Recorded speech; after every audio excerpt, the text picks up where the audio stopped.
Estamos quase que encerrando concordância verbal, não é isso? Até deixei umas questões para nós resolvermos aí. Não sei se vocês estranharam que eu pus umas questões de Fundação Carlos Chagas. É que acontece o seguinte, as questões da Fundação Carlos Chagas são ótimas para a gente treinar a parte de concordância verbal. Deixa vocês bem afiados para fazer as da ESAF. Então, foi bem por isso que eu deixei as de Fundação Carlos Chagas, tá? Que eu vou fazer no final um arremate, né, de toda a explicação teórica pelos exercícios, o que vai facilitar a compreensão de vocês. Vocês podem treinar daquele jeito sempre, inclusive sozinhos, e aí fica mais fácil de resolver depois até mesmo o dever de casa, tá bom? Então, acontece o seguinte, na semana passada, vocês se lembram que eu falei que o monitor não havia anotado o número do slide onde a gente parou, né?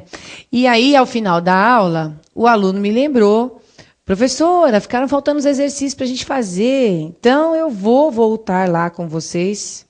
Pode voltar lá no 7. Eu vou voltar lá com vocês no exercício 7. Vocês devem estar com o material, é porque eu prometi que eu ia voltar na parte que foi pulada. Mas eu vou começar lá no 7, só para eu lembrá-los, né, como é que funcionava mesmo aquela questão do adjetivo composto. E a hora que eu terminar essa parte de concordância verbal, nominal, nós terminamos a parte de verbal. O assunto é praticamente o mesmo. A diferença é que na concordância verbal a gente só se preocupa com sujeito e verbo, né? Aqui na concordância nominal, não. Na concordância nominal, o nosso foco é o substantivo, porque as palavras adjetivas têm de combinar com ele, assim como as palavras que vierem a substituí-los, certo? Então, a gente vai voltar lá nos adjetivos compostos, já vai aparecer para vocês aí. Olha aí. E eu vou lembrá-los de como é que funciona isso aqui. Então, é assim, ó, o que a gente tinha visto já? O que nós já tínhamos visto aqui? Nós já tínhamos visto que os adjetivos compostos sumiu. Olha lá. Que os adjetivos compostos, né? Eles variam, sim, só no último elemento. Vamos dizer assim, eles variam só o último elemento, certo? Quando a gente tem 2, 3 palavrinhas formando o adjetivo composto, não tem importância, porque só varia a última, lá no finalzinho, como se fosse um adjetivo simples. Certo? Então, o que acontece? Eu só estou lembrando vocês, porque depois a gente vai ver que aqui nós estamos no primeiro caso, que é o caso padrão. Então, por isso que eu voltei aí com vocês nesse caso 7. Tá vendo? Olha lá. Então, o que a gente tem aqui? Agora ficou aí bonitinho. Agora ficou. Então, o que a gente tem aqui? A gente tem aquilo que eu já falei, né? Nós temos 2 adjetivos aqui. Não precisa nem pensar muito nisso, porque aqui é automático. Ó, uma camisa verde clara. Se a gente tiver 2 camisas, serão verde claras. Pronto. Era só o que eu tinha para lembrar, certo? Se nós temos, então... Aí, se nós temos o adjetivo composto, a gente faz a variação só no finalzinho, só no último elemento, para poder combinar com o substantivo, com o nome em si, certo? Pronto, lembrei vocês, aí a gente continuou fazendo isso, e aqui no caso, no 7.2, né, a gente continuou vendo essa parte. Você tem um adjetivo que é composto, não é isso? 2 ou mais elementos, você só varia o último. Então, você tem lá um terno verde claro, aí a gente fez camisa verde clara. Então, antes nós havíamos visto a concordância do número, né? Plural com plural, e aqui feminino com feminino, tá aí, e aqui masculino com masculino, certo? Então, essa parte nós já havíamos visto. No caso 2, aí quando o adjetivo composto, está aí, quando o adjetivo composto tiver na sua formação um substantivo como último elemento, ele não varia, certo? Então, fica invariável, como a gente faz com adjetivo, com substantivo que tem valor de nome. A gente viu isso também na aula. Se a gente terno, vinho, ternos, vinho, certo?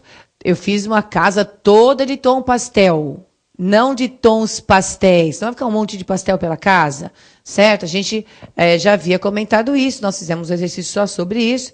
E aquilo que estava lá no adjetivo simples vai agora para o adjetivo composto. Então, no caso aqui do exemplo do 7.3, o que a gente tem? Uma caixa verde abacate. Olha aí, gente, uma caixa... Olha lá, o adjetivo está aqui. verde abacate. Se nós fizermos 2 caixas verde abacates, vai dar ideia de vários abacates, que não é o caso. Por isso que a concordância vai ficar de que maneira? Invariável, né? A concordância vai ficar invariável. Não haverá flexão de abacate. Ah lá, 2 caixas verde abacate. Pronto. Então, como abacate é substantivo, com o valor, certo? Olha lá. É um substantivo com o valor de um adjetivo. Fica invariável, certo? É como eu disse, nós já havíamos comentado isso. Mas agora eu estou mostrando para vocês que isso também acontece no adjetivo composto. Certo? Você sabe que quando é o caso de plural, como esse aqui, né? Uma caixa verde abacate, muita gente vai achar, mas 2 caixas verde abacate está ótimo. Então, mas dá para você pôr no feminino? Pensa comigo. Olha lá, uma caixa verde abacate. Caixa já é feminino. Aí, para abacate ficar no feminino, tinha que ser uma caixa verde abacata. Tá vendo como não funciona? Não funciona o feminino, não funciona o também plural. Certo? Aqui nós estamos fazendo flexão de número. Né? Singular com singular, plural deveria ser com plural. Mas aí o substantivo com esse valor de adjetivo fica invariável. Tá certo? Então é isso. Quando o último elemento for um substantivo, não varia. Tudo bem? Então vou continuar nesse raciocínio aí. Vamos continuar. Olha lá, um sapato marrom café. Vejam aqui, café é um substantivo, certo? Então, como é que a gente faz a concordância nessa hora? Não faz, né, pessoal? Não faz. Vai ficar 2 sapatos marrom café. Olha lá. A gente só pode mexer no último elemento. Se esse último elemento é substantivo, não varia. Uma camisa verde garrafa, 2 camisas. Como é que fica lá? Exatamente. Eu escutei. É isso mesmo, ó. Verde garrafa não varia, certo? 2 camisas, verde garrafa. Fechou. Então, essa aqui é a parte do plural, não é? Do número. E quando é para o feminino? Aquilo que eu já falei, fica pior ainda. Aí você não vai ter dúvida mais na sua vida, né? Tecido verde musgo vai ficar tecido verde musga? Não dá, não dá. Justamente por quê? Porque musgo é um substantivo sendo empregado com o valor do adjetivo, certo? Então, tá aí, ó. Esse musgo ficou, na verdade, invariável. É isso que aconteceu. Pronto. Não é que ele fica no singular, ele fica invariável, certo? Terno amarelo ouro. Pensa comigo, camisa amarelo ouro? Não, né? Não, camisa amarelo ouro. Tudo igual, certo? E terno verde limão, não vai ficar blusa verde limão, vai ficar blusa verde limão. Pronto. Isso aqui está resolvido, tá aí, tudo resolvido, certo? Então, quando o último elemento for substantivo, ele vai ficar invariável, como acontece no adjetivo simples, quando esse adjetivo simples é, na verdade, representado por um substantivo. Lembra de terno vinho? Ternos vinho, não varia, a mesma coisa. Terno verde-limão, ternos verde-limão, saia verde-limão. Combinado? Ótimo. E aí, eu fiz as observações finais para vocês, lembrando que azul marinho e azul celeste são invariáveis. Está aí, ó. Os dois são invariáveis. Azul celeste e azul marinho não variam. É sempre azul celeste, sempre azul marinho. Nem o feminino, nem o plural. E surdo mudo, por sua vez, como vocês têm aqui, olha lá. Variam os 2 elementos, certo? Tá aqui. Variam os 2 elementos. Olha lá. Sabe o que acontece? Quando a pessoa é surda muda, olha lá, pessoa surda muda, ela tem as 2 características, né? Diferente de falar que a saia é verde limão, ela não é verde e é de limão. Não é isso. É da cor do limão. É verde como o verde do limão. Então, é uma cor só. Agora aqui, um exemplo, né? Agora aqui, azul marinho, azul celeste é a mesma coisa, é só um azul, né? Então é tranquilinho. Agora o surdo mudo, quando a pessoa é surda muda, ela é tanto surda quanto muda. Por isso, os dois variam mesmo, certo? Aí fica como exceção, mas existe um motivo para isso. Então, pessoas surdas mudas, homem surdo mudo, varia tudo. Coloquei exemplos para vocês aí. Olha lá, meninos surdos, mudos. Tá vendo? Os dois elementos variam. Meninas surdas, mudas. Pronto, variou tudo. Tudo bem? Acabou aqui. Essa parte do adjetivo composto acabou. E agora a gente tem uma outra coisinha para ver. Quando eu estava dando para vocês morfossintaxe, né, nós vimos o emprego da palavra bastante. A gente viu alguns casos que aparece o verbo ser. Isso repercute um pouco aqui. Então, vamos ver esse caso 8. Esse caso 8 deixa muita gente em dúvida. O que acontece é o seguinte, observem aí comigo. A gente tem assim, ó, água potável é. Como é que vai ficar aqui? Necessário ou necessária? Então é o seguinte, observem que existe uma diferença do sujeito água potável, que está aqui, para esse sujeito a água potável e esta água potável. Vejam aí a diferença, está em negrito para vocês no material até, certo? De qualquer maneira, água potável aqui é o sujeito nas 3 orações, certo? A água é o sujeito nas 3, ó. Estou até circulando para vocês aí. Ela é. Só que no primeiro caso, ela não veio determinada por nenhuma palavra determinante, nenhuma palavra adjetiva, e ao passo que no item 2 e no item 3, esse mesmo sujeito veio determinado pelo artigo e por um pronome, certo? Então, o que acontece? Existe uma diferença.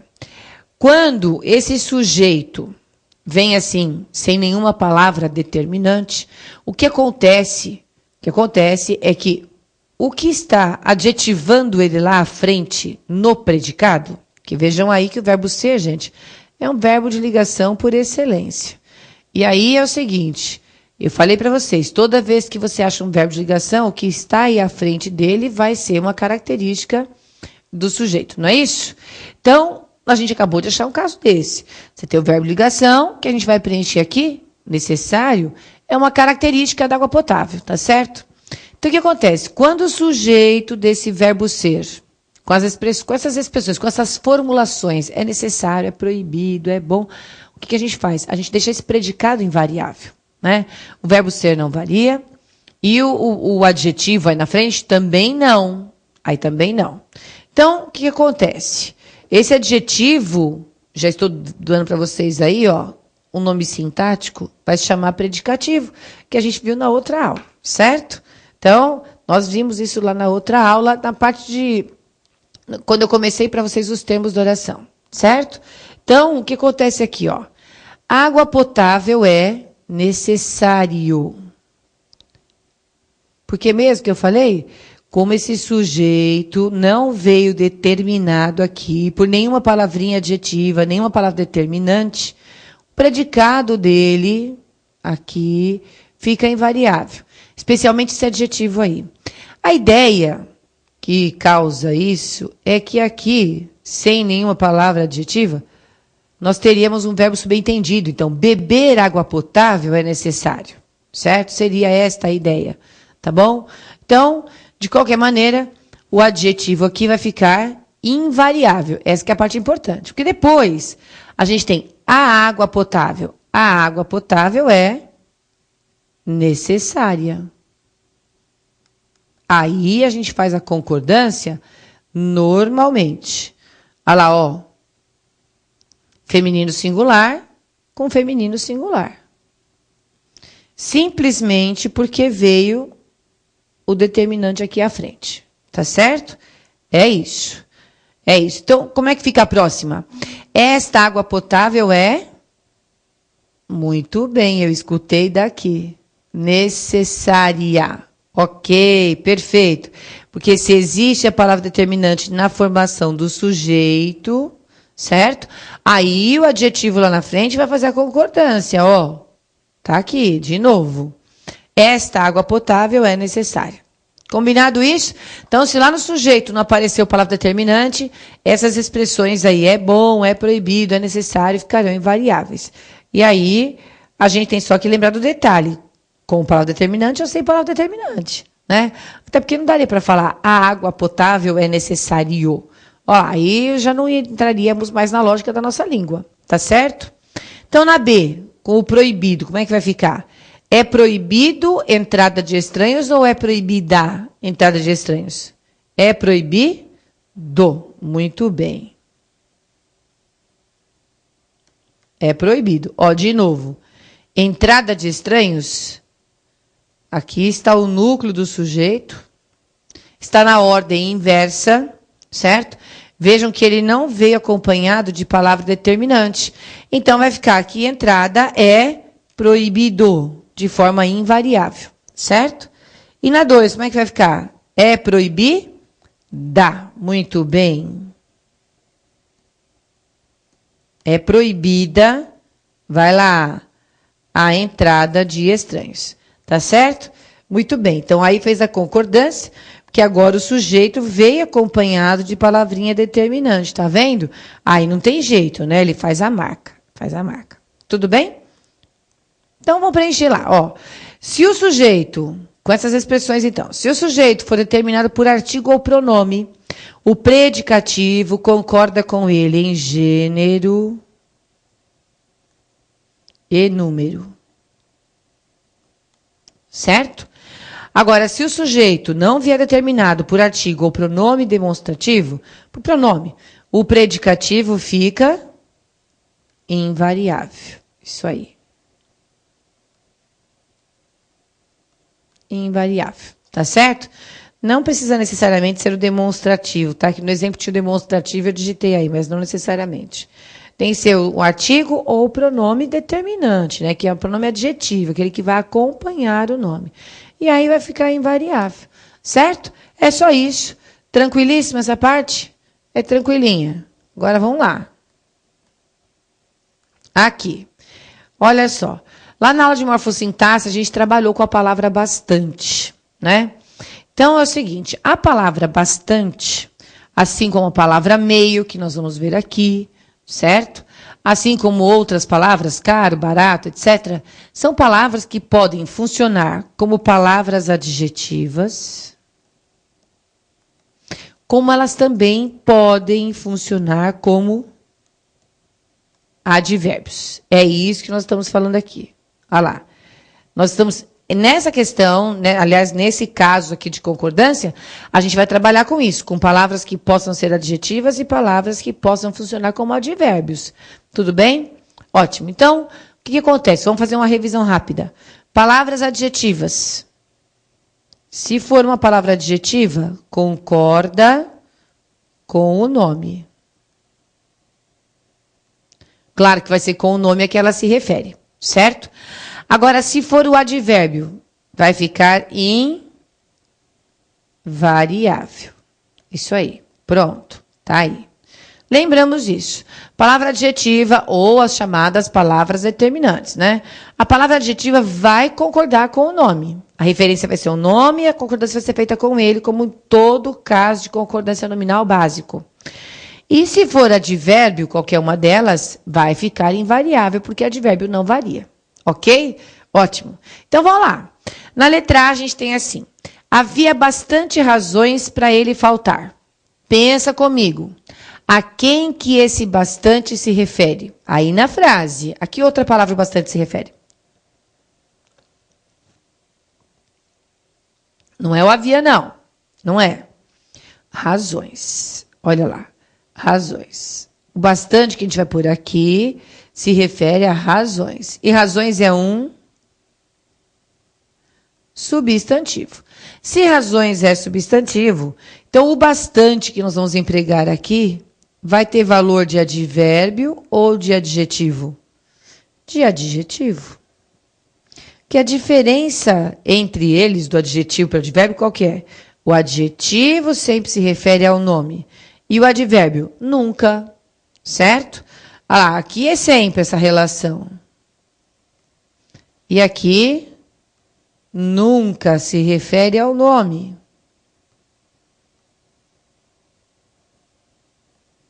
certo? É isso que interessa. Então, vai lá. Havia bastante razões, não dá certo, porque razões é substantivo. Então, o bastante aqui está funcionando como palavra adjetiva. E por isso, que ele tem que fazer? A concordância. Ah lá, bastantes razões, certo? Bastantes razões. Aqui, o bastante trabalha como palavra adjetiva. É um pronome especificamente, né? É um pronome indefinido, tanto ele é pronome indefinido, que o bastante, ele pode ser substituído pelo muito. Isso aqui vai valer de dica, viu, turma? Olha que emoção. Isso aqui vai valer de dica, professora? Vale. Põe o muito aí. Havia muito razões para ele faltar? Ou havia muitas razões? Havia muitas razões. Então, ele é igual ao muito.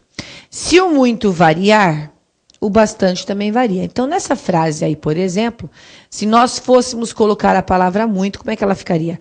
Havia muito razões para ele faltar? Não, como é que ficaria? Havia,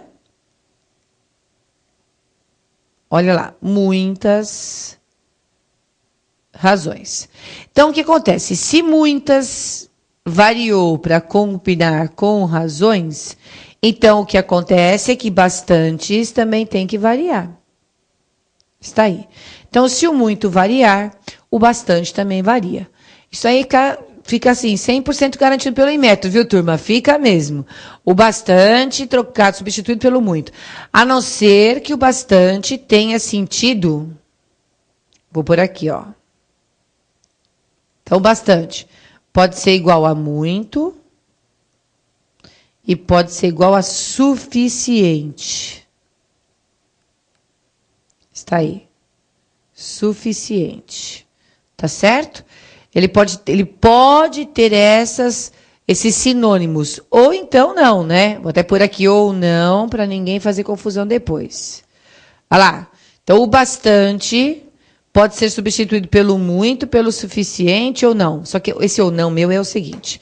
Quando a gente troca pelo muito, você tem que pensar assim, se ele varia, o bastante também varia. Certo? Se não der certo o sentido, troca pelo termo suficiente. Por quê? Quando, veja bem, ele tiver esse valor de adjetivo, vou até tirar esse ou não aqui daqui agora, já entenderam, né? Esse ou não é assim, depende do muito. Depende se é suficiente. Quando é suficiente, não é muito. Então, você fala assim, havia razões suficientes, ou havia documentos, ou essa procuração. Pronto, achei um exemplo melhor ainda. Esta é uma procuração suficiente para sanar o caso, certo? Então, essas procurações são suficientes. É a mesma coisa.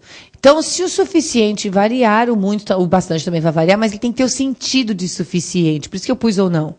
Na verdade, é o seguinte, eu acho que fica mais apropriado vocês marcarem assim, que o bastante pode ter o significado do muito ou de suficiente, certo? É isso aqui, ó. Porque, gente, o bastante ele pode ter 3 classificações diferentes. Ele pode ser um adjetivo, quando tem o sentido suficiente. É uma procuração suficiente, quer dizer que é um adjetivo, certo? Pode ser um pronome, como é o caso aí, bastantes razões. Como também pode ser um advérbio. Ah lá, ele pode ter essas 3 funções diferentes. Claro que ele só não vai variar se ele for um advérbio, certo?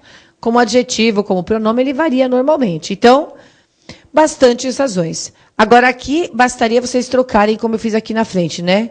Ah lá, havia muitas razões. Se o muito variou, o bastante também varia. De forma prática, é isso, tá? Na B, por exemplo, bastante ou bastantes motivos? Faz a troquinha, faz? Pode fazer, não tem importância. Se eu botar um muito, aí vai ficar muitos motivos obrigaram a faltar. Olha que coisa linda, né? Se cabe muitos no plural, cabe bastantes no plural. Está aí.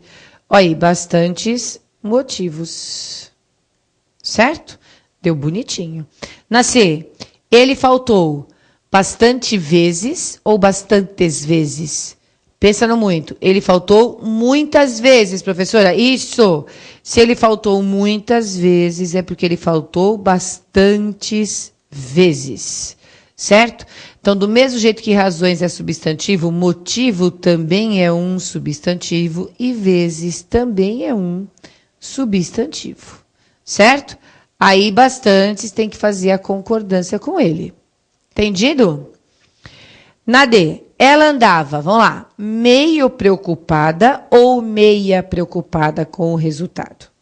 A palavrinha meio, por sua vez, pode ser um numeral, indicando metade, como ela pode ser um advérbio. Vou marcar aqui para vocês, caso vocês queiram marcar, certo? Olha lá, meio. Pode ser um numeral, como pode ser um advérbio. Claro, claro, que ela só vai ser invariável se for um advérbio. Certo? Olha lá. Agora, se for um numeral, varia normalmente. Aí fica variável outra vez. Então, veja bem, veja bem. Para ser um advérbio, não pode se referir a um substantivo. O mais importante para vocês assimilarem mesmo é isso aqui. Sabia? Mais importante é isso aí, que palavra adjetiva se refere a nome e combina com ele. Se não for palavra adjetiva, não se refere a nome, por isso não vai concordar com ele, é o óbvio. Essa aqui é a forma mais prática e simples de você entender isso aqui. Eu estou dando as nuances para vocês saberem, mas o mais legal mesmo é fazer isso daqui. Palavra adjetiva, diferente de advérbio, acabou-se a história. Vai lá na D. Ela andava meia preocupada ou meio preocupada. Ou seja, ela andava só metade preocupada e a outra metade alegre, feliz, sorridente? Não dá, né? Então tem que ser que ela andava um tanto preocupada. Por isso ela vai ficar meio preocupada. Vejam a diferença. O bastantes na letra C, o bastantes na letra B, o bastantes na letra A. São palavras que se referem ao substantivo, razões, motivos e vezes. Todos eles substantivos, então eles tiveram de concordar. Agora, aqui na letra D, esse meio se refere a preocupada, e preocupada é um adjetivo. Se essa palavrinha se refere a um adjetivo, essa palavrinha fica invariável, certo? Então, é meio preocupada. É isso. Na letra E, vamos lá. Ela estava meia aborrecida ou meio aborrecida? Conta pra mim. Isso aí. Eu escutei, juro mesmo. Tá aí, meio aborrecida. Justamente porque aborrecida também trata-se de um adjetivo. Um adjetivo nunca vai se referir a outro, mas o que a gente tem no meio da letra D, tá aqui, e o meio da letra E. Duas vezes essa palavra apareceu como advérbio, portanto, ela fica invariável. Combinado isso? Combinadíssimo, né? Olha lá, meio aborrecida, porque ela não fica só metade aborrecida. Mesma situação. Mesma situação. Então, olha só. Quem passou e-mail para mim assim, professora, mas eu tenho mais dificuldade justamente nessa parte. Não há por que ter preocupação, certo? Não precisa. O ideal é você gravar o que eu falei. Se tem referência de substantivo, varia. Se não tem, não varia. Com o bastante, você pode trocar pelo muito, pelo suficiente. Fica, ó, show.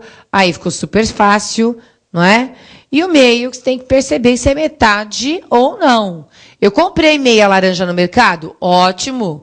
Eu quero meia garrafa de água dessa sua? Porque é metade da garrafa, metade. Entenderam? Tem que dar o 10 de metade. Ótimo. Então, continua lá. Na letra F. A porta se encontrava meio aberta ou meia aberta? Ai, professora, aí cabe qualquer um dos dois. Mentira. Ó, a porta se encontrava meio aberta, significa que ela estava um tanto aberta. Certo? Agora, a porta se encontrava meia aberta, seria só metade da porta. Então, acompanha aí comigo. Está aqui. E está aqui. Se eu falo meio ou meia aberta, se refere a que palavrinha? Muito bem, a aberta. E aberta é um substantivo. Muito bem. Um adjetivo. É, lógico, é aqui, ó. Aberta é um adjetivo. Então, pronto. é uma característica, é um estado da porta, certo? Se é um adjetivo, fala para mim, esse meio que se refere a um adjetivo, então, ele pode ser um outro adjetivo? Não, porque adjetivo não se refere a outro adjetivo, certo? Um adjetivo não se refere a outro adjetivo. Então, o que a gente pode ter aqui? Para se referir a um advérbio, a única palavrinha que vai fazer isso vai ser... para se referir a um adjetivo, a única palavrinha que vai fazer isso vai ser o advérbio, certo? Por quê, gente? Porque as palavras adjetivas se referem ao nome, ou seja, a palavra que é um substantivo ou qualquer palavra que o substitua, certo? Então, o nome. Agora, se ela for um advérbio, tá aqui, aí sim, nunca se refere, tá aí, nunca se refere a um nome. Estou trocando os nomes, né? Nunca se refere a um nome, tá certo? Justamente por isso, olha lá, é justamente aqui que está a diferença que a gente fez na página anterior, certo? Palavra adjetiva só se refere a nome e advérbio nunca se refere a nome. É isso. Então, pronto, ó. Se aqui a gente tem um adjetivo, esse aqui só pode ser o advérbio. Não pode ser meia, certo? Pronto. Então, se fosse, inclusive, seria um numeral, né? Aí você pensa assim, só está metade aberta, professora, a porta só está metade aberta, não pode ser esse sentido? Então, vamos fazer a G? Vamos fazer a G. Como é que fica lá a letra G? Meio porta se encontrava aberta. Agora ninguém tem dúvida, né? Meio porta não pode, professora, só pode ser meia porta se encontrava aberta. Vejam só. Como a palavra meio pode ter tanto essa função quanto esta função, dependendo da localização dela na frase, ela vai mexer no sentido. Então, na letra F, você tem a porta se encontrava meio aberta. Significa que a porta se encontrava um tanto aberta. Agora, veja, eu dei primeiro para vocês a relação gramatical. E o que eu quero que vocês botem na cabeça. Tem que sair dessa aula com isso na cabeça. Olha só, o advérbio nunca se refere a nome. E o adjetivo sempre se refere a nome. Eu vou ficar repetindo 500 vezes, até vocês falarem isso sozinho, até sem pensar. Ah, é mesmo, adjetivo só se refere a nome. Você não vê que eu fui pondo aqui, fui trocando? Porque a gente tem que botar na cabeça. O adjetivo só se refere a nome. E aí combina com ele, porque nome manda. O advérbio nunca se refere a nome. Gente, isso cai tanto em prova. Então, você tem que ficar bem atento aí. Tem de ficar bem atento. E aí, nesse caso, o que vai acontecer? Sendo ele um advérbio, ele vai ficar invariável. Então, isso vai refletir aqui na concordância. E essas palavras que podem ter essas duas funções, dependendo de onde elas ficam na frase, o sentido muda e, consequentemente, as relações de concordância também. Foi exatamente isso que eu quis mostrar. Então, primeiro eu mostrei a parte estrutural, gramatical, que vocês não gostam. Eu sei que vocês não gostam, mas é preciso que vocês tenham isso em mente, certo? Não vou repetir, agora não vou repetir. Mas veja o que eu fiz lá. Aberta só pode ter um advérbio como referência. Certo? Está aqui o advérbio. Nessa frase, o meio está relacionado ao aberto, está uma do lado da outra. Agora, compara com a letra G, como a gente falou, você vai ver que essa palavrinha só pode se referir a quem? A porta. E porta é um substantivo. Então, meia é palavra adjetiva. É assim que tem que ser. Então, mudou de lugar, mudou de sentido. E se muda de sentido, presta bem atenção que isso cai nos enunciados da questão das provas. Ele vai falar, mudam as relações de sentido. Então, veja bem. Pode ver que algumas questões que eu já coloquei para vocês aí em dever de casa, vai assim. Mantém a coerência do texto, ou seja, mantém o sentido que o autor quis dar. Manteve lá uma lógica de sentido, né? Então, manteve tudo isso. Quando ele falar em manter a coerência, é manter o sentido que o autor já havia dado no texto, porque aí, dentro do texto, o autor quer um determinado sentido por conta da argumentação que ele está fazendo, do texto que ele está fazendo, da lógica do texto dele. Isso é a coerência. Quando o examinador fala assim, se eu mudar a palavra meio de lugar, vamos aqui inventar uma questão. Se eu mudar a palavra meio de lugar na linha X do texto, que é nessa frase aí, certo? Ó, mantém-se a correção se no lugar de meio aberto, se a porta se encontrava meio aberta, substituímos por meia porta estava aberta, ou se encontrava aberta, como está aí. E aí ele vai continuar o exercício assim, ó. Mudam-se as relações de sentido, mas mantém-se a correção da frase. A correção mantém se ele puser o meia porta mesmo, como eu falei. Então, olha só, a substituição que eu estou prevendo com vocês aqui é essa daí, ó. A porta se encontrava meio aberta. E eu pedi para vocês substituírem por meia porta se encontrava aberta, não é isso? Então, eu pedi para mexer no texto, mas olha como eu fiz o enunciado. Se eu digo, vou repetir, hein? Alteram-se as relações de sentido entre as palavras, mas mantém-se a correção. Perfeito. Até porque a palavra meio deixou de ser advérbio nessa substituição e passou a ser um numeral. Porque aqui o meia porta é numeral, é só metade, certo? A classificação específica é esta. Aqui é um numeral. Vocês estão entendendo que eu não estou explicando a matéria mais. Eu estou explicando enunciado de prova, porque tem gente que passa a vida sem entender o que o examinador está falando quando ele falar de mudar de relação de sentido. É entender o enunciado da prova. Vocês estão entendendo? Então, veja bem, eu repetindo, né? Meio aberta, meio é advérbio. Se você tem uma relação de sentido, quer dizer que a porta estava um tanto aberta. É como se nós disséssemos que a porta se encontrava entreaberta. Mesma coisa. Agora, no outro item, né? Quando eu simulando a prova aí, que pediu para trocar por meia porta se encontrava aberta, claro que você vai manter a correção trocando meio por meia. Meia porta se encontrava aberta. Vou manter a correção, a gente acabou de ver que é assim que funciona. Mas eu vou mudar as relações de sentido do texto porque a palavra meio deixou de ser um advérbio. Passou a ter valor de palavra adjetiva ou passou a ser um numeral, certo? E aí teve de fazer concordância com porta, que é o substantivo. Está tudo aí na tela para vocês, certo? E isso não muda a relação de sentido? Muda, porque mudou a relação gramatical, mudou o sentido também. Agora estou dizendo que metade da porta se encontrava aberta. Não é mais que ela está entreaberta.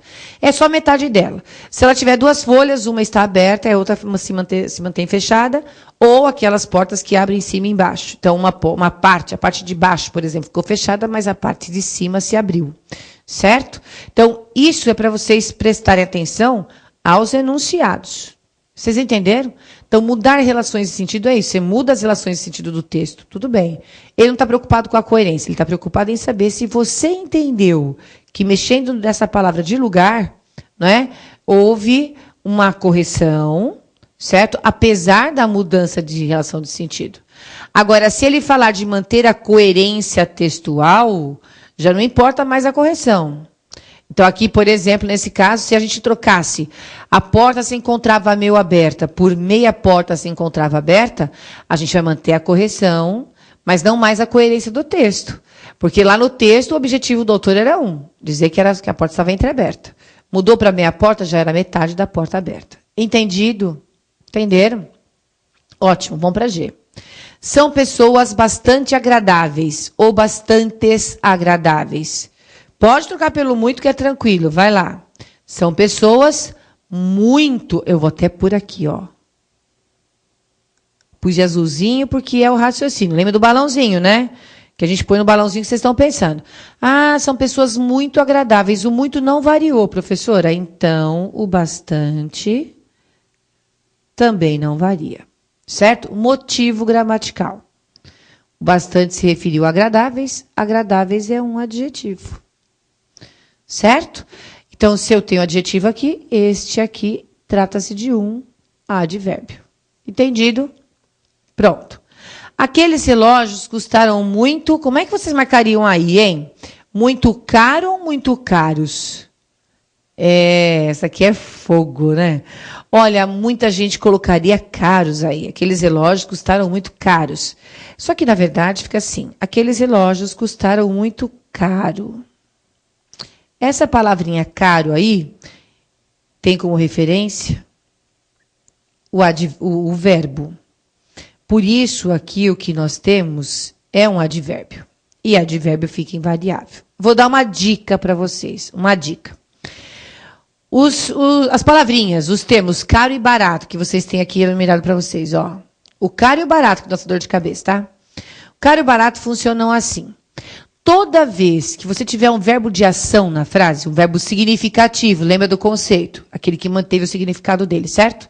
Se você tem um significativo, o que vai acontecer? Caro e barato ficarão invariáveis, porque eles serão advérbios, certo? Então, estes dois aí, olha lá, com verbos de ação. Você encontrou verbo de ação na frase? Então, eles são advérbios. É isso, certo? Eles são advérbios. E aí, obviamente, eles vão ficar invariáveis, certo? Se por acaso houver o verbo de ligação, e se houver o verbo de ligação, o que vai acontecer? Com o verbo de ligação não veio o adjetivo? Ou uma palavra adjetiva? Então, se para essas palavrinhas aqui houver o verbo de ligação, aí na frente o valor vai ser de palavra adjetiva, certo? E aí vocês vão variar. Vai ser adjetivo mesmo, tá? É adjetivo mesmo. Caro e barato são adjetivos ou advérbios. Tudo bem? É isso. Então, já deixei a colinha aí, ó. Deixei uma colinha, que é para ninguém falar que depois fez confusão, certo? Então, com caro e barato, você vai pensar no verbo. O verbo custar aqui na oração H é o verbo que tem sentido de custar mesmo. Logo, é um verbo significativo. Por isso, caro é um advérbio. Naí, acho que essa viagem não sairá cara. Professora, mas sairá não é verbo de ligação. Olha, crianças, isso é verdade. O verbo sair não é um verbo de ligação? Não costuma ser. Eu saí com o José. A gente saiu por aí. Eu saí com a Ana, fui ao mercado. Claro, tem sentido de sair. Mas, gente, quando eu digo, acho que essa viagem não sairá cara, presta atenção. Esse verbo sair tem o sentido de sair mesmo? A viagem saiu por aí? Não, ela não saiu. Então, vejam que ele perdeu o significado dele, né? Ele está num sentido figurado, e nesse sentido figurado, ele tem o valor de um verbo de ligação. É como se nós pensássemos ou falássemos assim: acho que essa viagem não será aqui cara. Não é isso que a gente está falando? É. Essa frase eu pus de propósito aí. Só para vocês pensarem comigo. Vocês têm de ter a flexibilidade da linguagem aí. Tá certo? Então, entenderam caro e barato? Vai para a letra J, então, e me diz que essa daí eu tenho certeza que ninguém vai errar. Eu paguei barato estas camisetas ou eu paguei baratas estas camisetas? Aqui o som ajuda, né? Eu paguei barato. Ó. Sabe o que aconteceu? Da letra J para a letra H. Qual foi a diferença? Lá na letra H você tem aqueles relógios custaram, tudo no plural. Aí você pensa caros, ainda mais que é masculino o relógio, né? Caros para combinar com relógios. Mas vejam que o mesmo tipo de frase, é o mesmo tipo, com outras palavras, mas é o mesmo tipo. Na letra J, o mesmo tipo de palavras que apareceu, só que na ordem inversa, já confundiu vocês. É uma questão até bem lógica, porque aí a gente faz por aproximação. Isso é uma tendência que nós todos, usuários da linguagem, temos. Então, vejam que aqui não deu dúvida, paguei barato. Como primeiro veio o verbo, a primeira relação que a gente faz é aqui. Vocês entenderam? Ali em cima é um erro psicológico, né? Aqueles relógios custaram caros. Olha, parece tão bom pra gente, né? Mas aqui paguei barato. A relação é, obviamente, feita com o verbo, então barato é um advérbio. Fora isso, esse verbo aqui é um verbo significativo, né? Ou seja, um verbo de ação, manteve o significado dele e comprovo o que eu coloquei para vocês aqui embaixo. Tá certo? Tá aí. A minha lousa fica riscada, mas o caderno de vocês fica bonitinho, não fica? Ó, faz bonitinho aí depois. Porque eu já falei, se vocês encadernarem tudo isso que a gente está vendo, vocês vão ficar com material maravilhoso aí para vocês. Pronto, agora a gente vai começar a concordância verbal outra vez. E aí a Mara vai colocar para a gente lá embaixo onde nós paramos. Foi no exercício, não me lembro do meu exercício, mas o slide era o 42, né, Mara? Não me lembro do número do exercício. Mas vocês entenderam direitinho, então. Não pode esquecer isso. Parece que não, gente, mas olha, eu lido com concurso público há mais de 10 anos. Já faz mais de 10 anos que eu dou aula para concurso público, né? Um público assim como vocês, que é um público que eu adoro, que é o pessoal engajado.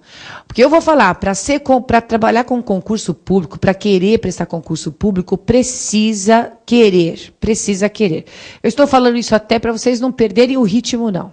Especialmente quando chega em português, não sou eu que penso isso. Eu sei, porque eu tenho muito aluno presencial, eu sei como que funciona, né? Normalmente, muita gente acaba desistindo do português e vai para as outras matérias específicas, principalmente quando a pessoa não gosta muito desse assunto. Mas, gente, não é gostar. Aliás, eu falo para os meus filhos que têm 10 anos de idade, que eles falam assim, eu não quero ir para a escola, eu não gosto de escola. Eu falo assim, mas quem falou para você que escola é para gostar? Escola é para você aprender. Você tem que ir aprender, faça a sua parte, o resto vai acontecer naturalmente. Com vocês não é muito diferente. Vocês têm um concurso para prestar? Então é o seguinte, o mínimo que vocês levarem daqui, né, do curso de português vai ajudá-los muito. E eu tenho certeza que vai auxiliá-los demais na parte de interpretação de textos, na parte de percepção textual. Vocês viram aí, para quem já assistiu o módulo de interpretação, e eu falei, assistam ao módulo de interpretação, ele é de extrema importância. Porque, na verdade, esse módulo aqui, ele se completa com o outro. Eu avisei e estou reforçando, certo? Um módulo vai reforçar o outro, não importa em que ordem você assista às aulas, um vai reforçar o outro, tá certo? E aí é o seguinte, quando você viu aqui essa parte de morfossintaxe, que eu fico esmiuçando o texto, mostrando as funções das palavras, quando vai para o texto, você vê a importância de perceber um substantivo, de perceber palavra-chave, é analisar as partes que faz a gente enxergar o todo, certo? E é o que nós estamos fazendo aqui na parte de sintaxe, por isso que a maioria não gosta. Mas vocês não têm que gostar, vocês têm que aprender a fazer. Então, leva o mínimo com você, que já vai ser excelente. Excelente para vocês entenderem o resto, certo? E eu gosto de público concurseiro por causa disso. É um pessoal com vontade. Não importa se gosta ou se não gosta. Ah, aquilo é chato, mas não importa. Vamos estudar. Então, vamos estudar. Vamos lá. Nosso item agora é o 17. É o 17 da parte de concordância verbal. Então, vamos voltar agora. Ó. Nós estamos lá na concordância nominal. Infelizmente, deu aquele probleminha por conta do relatório não estar completo, mas não tem importância. A gente retomou com as relações entre as palavras, né? E agora a gente está retomando o quê?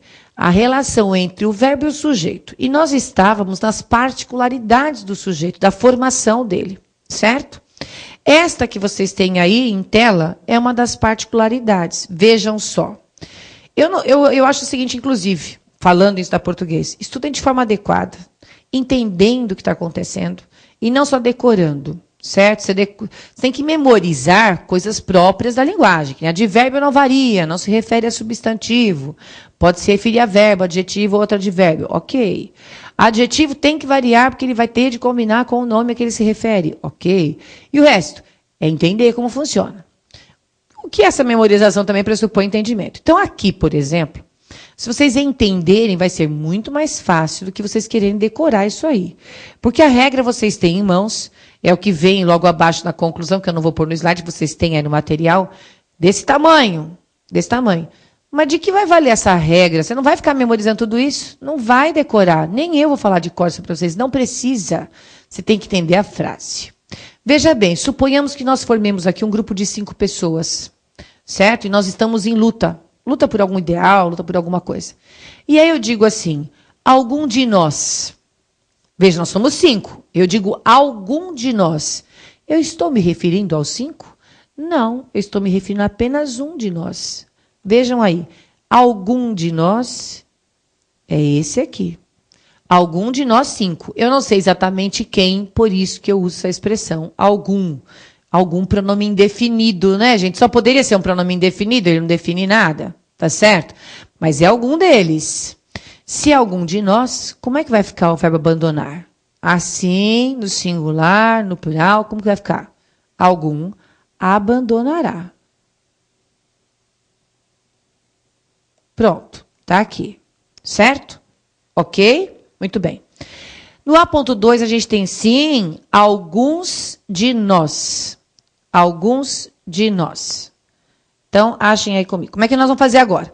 Nós somos 5, eu falo alguns de nós. Eu estou dizendo que todos os 5 vão fazer isso? Não, só alguns. Podem ser 3, por exemplo. Então, nesse caso, com agora são alguns, com certeza o verbo vai para o plural. Alguns de nós abandonarão. Está aqui. Tá aí, abandonarão. Agora, pensa comigo. E se eu quiser me incluir? Eu sei que eu vou abandonar a luta, mas eu não sei quem mais vai abandonar comigo. Então, esse alguns de nós pode ter aí na ideia a inclusão do eu, certo? Eu quero participar disso. Como eu sei disso, então como é que eu faço? Sim, alguns de nós abandonaremos. Está aí. Pronto. Então, vocês estão vendo o que aconteceu? Gramaticalmente, lá na regra, vocês vão ver assim. Quando o sujeito for formado por uma locução pronominal, olha que palavrão. Você tem mais de um pronome, gente. Mais de um pronome como sujeito, é isso, tá? E o primeiro vem no singular, como é o caso do algum. Só estou me referindo a um verbo no singular. Perfeito? Se na locução pronominal o primeiro pronome estiver no plural, é isso que fala a regra. O verbo vai para a terceira pessoa do plural, que é o caso aí do abandonarão, certo? Ou, tá aqui, terceira pessoa do plural, certo? Ou, o verbo vai para o plural combinando com o segundo pronome. Vejam que não é uma questão de decorar, é uma questão de você entender o que aconteceu. Todos entendemos? Todos entendemos. Estou me incluindo. Olha lá, todos entendemos. Perfeito. Todos entendemos e estou me incluindo. Se eu falasse, todos entenderam, eu não estaria me incluindo. É isso, gente. É uma questão de percepção da linguagem, tá? Então, na letra B, vai lá. É necessário saber qual de nós. Como é que vai ficar o tem aí? É necessário saber qual de nós tem. No plural ou no singular? No singular, sem o acento, então, esta forma aqui, justamente porque, olha lá a formação dos dois pronomes e o qual está no singular. Qual de nós tem? Oi, coisa linda. Agora, na de baixo. B2, quais de nós tem ou temos coragem suficiente para realizar a tarefa? Tanto vai fazer nessa frase solta para a gramática. Perceberam que gramaticalmente tanto vai fazer? Eu posso colocar tem em terceira pessoa do plural. Por causa de quais? Quais tem. Ou eu posso me incluir e jogar ali. Quais de nós temos? Está certo? Está aí, está aí. Tudo bem? Ótimo. Simplesinho, não é simplesinho? Isso aqui é simples, não é difícil, tá? Não é difícil. Não é, por isso que eu falei, não é uma questão de você decorar, é uma questão de você entender como foi feita a elaboração. E vejam que a regra não é nada saudável. Olha o tamanho dela, né? Mas você precisa memorizar isso aqui, tudo de cor na ponta da língua? Não, mas nem que você quisesse. Eu já falo, para com isso. A gente tem que ser feliz, né? Não pode ficar perdendo tempo com muita coisa. O verbo fica, então, veja lá. Em que pessoa, de que número, desde que o primeiro pronome esteja no singular. Se o primeiro pronome estiver no singular, o verbo fica na terceira pessoa do singular. Normalmente, qual de nós vai? Qual de nós irá? Qual de nós tem sem acento? Certo? Já, aliás, eu esqueci de comentar, né? Tem sem acento no singular, tem com acento no plural. Agora está revisando o que a gente viu lá na acentuação gráfica, certo?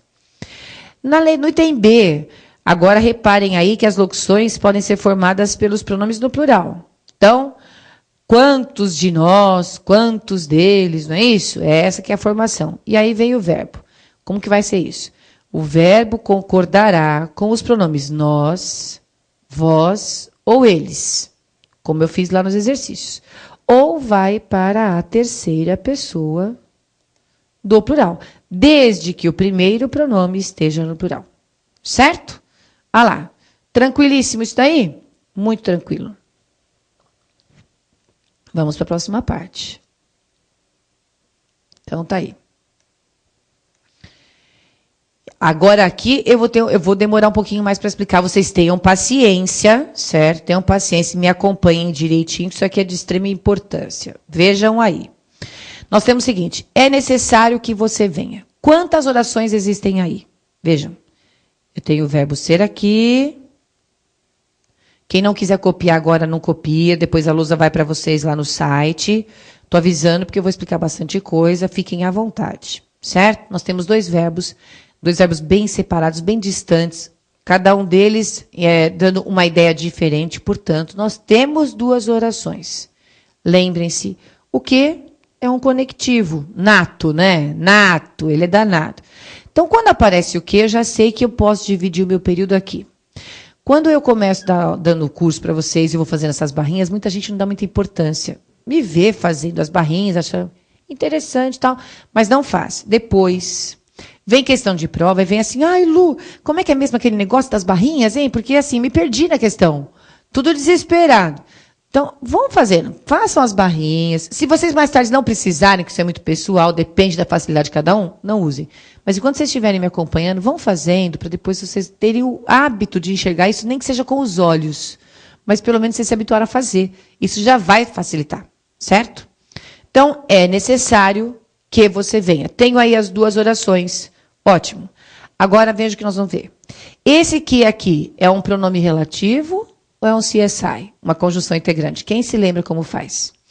Se for um relativo, você pode trocar por o qual, a qual, os quais e as quais. Vejam lá. É necessário o qual você venha. Não deu não, professora. Não deu, não deu. Agora, e se a gente trocar essa oração todinha aqui, toda essa oração pelo isso, como é que vai ficar? O que é necessário isso? Lembraram-se? Olha lá, vem lá. É necessário isso. Deu certo, né? Isso significa que esse que é um CSI. Foi esse o nosso combinado. Se a gente troca a oração toda pelo isso e existe um que ou um se, é um CSI. Certo? E a oração, automaticamente, você já sabe, é uma oração subordinada substantiva. Certo? É isso. Ótimo. Então, se essa daqui é uma subordinada, é porque esta primeira é uma oração principal. É a oração principal. Ok? Fechou. Então, até aqui está tudo certo. A questão é a seguinte. Quando nós temos esse tipo de construção, e a gente tem os dois verbos aí, o é e o venha, não temos? A gente tem um período composto, como a gente viu na aula passada. Para cada verbo, eu vou procurar um sujeito.